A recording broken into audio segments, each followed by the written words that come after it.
لیلا فیضی ام بیا هم له تاسو سره په 21 ګریډي میز د ریاضي مضمون موږ او تاسې په تیرو 18 او 19 ګریډي میزونو کې راغلو او د درسي ویډیوګانو څخه مو هغه څه چې مو لوستي وو هغه څه چې مو کتلي وو په ویډیوګانو کې له هغه څخه مو سوالونه جوړ کړل پوښتنې مو جوړې کړې او هغه پوښتنې مو له تاسو څخه وپوښتلې چې د دې پوښتنو په پوښتلو سره تاسو وکولای شئ هغه څه چې د تاسې په ذهن کې وو یا سوالونه وو هغه حل شو د پوښتنو لیکل مو زده کړه او هغه څه چې یعنې اصلي ټکي وو په ویډیوګانو کې او اصلي برخې وې د درس په هغو باندې هم تاسې پوه شولې تاسې دغه ویډیوګانې د یوټیوب چینل او د فیسبوک پاڼې له لارې تعقیب کړئ نن بیا هم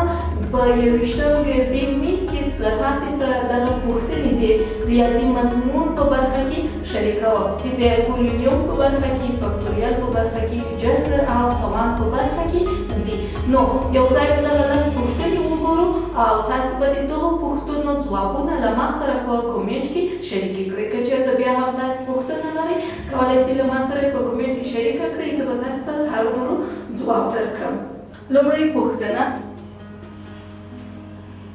لاندې توانونه سره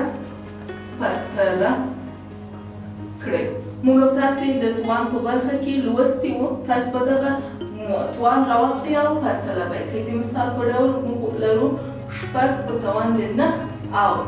15 په توان د 9 کله چې قاعدې مختلفې توانونه مساوي نو کوم عدد یا کومه برخه لویه بل مثال 9 په توان د 15 او 9 په توان د 4 دلته تاسې وګورئ چې قاعدې مساوي دي توانونه بیل دي نو دې ته بیا څنګه مقایسه کوئ تاسې به دغه توانونه سره مقایسه کړئ دویمه پوښتنه لاندې جذر برخې ووایاست دغه جذر درکوم تاسې وګورئ دا جذر ده کله چې دا جذر سي دغه ان ته څه شی وایو ا ته څه وایو او ان ته څه وایو یعنې تاسې به هر یوه ته تاسې وایاستئ چې د دې نومونه څه دي موږ کولی شو دا د جذر علامه ده او هر یو خپل نوم لري تاسې به د هغه نومونه راته ولیکئ درېیمه پوښتنه الجبر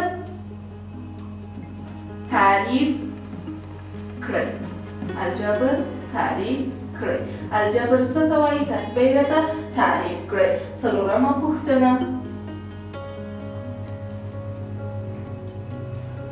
هغه توکي چې په سیټ کې شتون لري د څه په نامه یادېږي تاسې وګورئ ګرانو زده کوونکو کله چې موږ راځو دلته وایو چې مثلا ا سیټ مساوي کېږي په 1 2 3 او همداسې نور اعداد دغه 1 2 3 ته موږ څه نوم ورکوو د دې نوم به تاسې ماته ولیکئ پنځمه پوښتنه موږ په الجبر کې له کومو علامو څخه کار اخلو صحیح ده چې موږ له ټولو علامو څخه کار اخلو خو که چېرته زه تاسې ته ووایم دا او دغه علامه د دې نومونه څه شی دي جمع تفریق که کوم بل نوم لري تاسې به د دې نوم راته ووایاستئ شپږمه پوښتنه د اعدادو یو محور ترسیم یا رسم کړئ او د ښي لوري خواته چې کوم عدد راځي نو علامه به یې څه وي تاسې پوښتنه سم وګورئ یو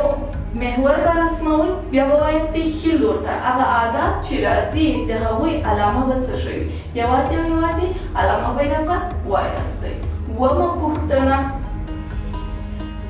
په لاندې مرکب تناسب کې طرفین او وسطین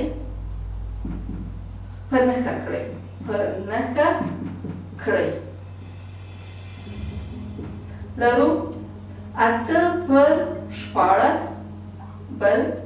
4/8 او 2/4. دا یو مرکب تناسب ده. تاسو به ماته طرفین او وسطین په نښه کوئ. اتمه پوښتنه د تخفیف څخه یوه پوښتنه ده که 1 متر تکه په 400 افغانۍ او دکاندار د خرڅ لاو لپاره 10% تخفیف په نظر کې ونیسي نو په بیه کې به څومره توپیر راشي. تاسې دا راته معلوم کړئ که چېرته 1 متر تکه په 400 افغانۍ دلته 10% تخفیف ورکړو نو قیمت به یې څومره راښکته سي. 9مه پوښتنه د 3 او 6 اعدادو ترمنځ هارمونیک اوسط معلوم کړئ. تاسې وګورئ ګرانو زده کوونکو موږ 3 ډوله اوسط لرو: هارمونیک، حسابي او هندسي. د 6 او 3 ترمنځ هارمونیک اوسط څو راځي؟ 10مه پوښتنه لاندې پوښتنه د توان د قوانینو په نظر کې لرلو سره حل کړئ. دلته مې یوه اشاره درته رسول ده د توان قوانین کوم نظر په دغه ده حلوي. څه شی ده پوښتنه لرو لوی قوس 24 خط بر 3 1/2 او 4 کسر 1/2 شپږ مثبت 3 بیا قوس تړلی په 0 درجه یې چې ده 0 ده مساوي په څو کېږي. تاسو د توان قوانین په نظر کې ونیسئ او دا پوښتنه راته حل کړئ. ښه ګرانو زده کوونکو دا وې 10 پوښتنې چې د ریاضي مضمون په برخه کې وې. که چېرته تاسې پوښتنو باندې نه یاست پوه سوي کولی شئ بیا هم یو ځلې دغه برخه تکرار وګورئ، په دې پوښتنو باندې ځانونه پوه کړئ او د دې پوښتنو ځوابونه له موږ سره شریک کړئ. دغه پوښتنې له تاسو سره مرسته کوي چې هغه څه چې تاسو په ذهن کې دي د یوې ازموینې په شکل باندې دغه پوښتنې دي او تاسې به دغو پوښتنو ته د کومنټ په برخه کې ځواب ورکړئ. که چېرته تاسې هم پوښتنه لرئ په پولیونو برخه کې، طاقت، توان او جذر په برخه کې کولی شئ د کومنټ له لارې یې له ما سره شریکې کړئ.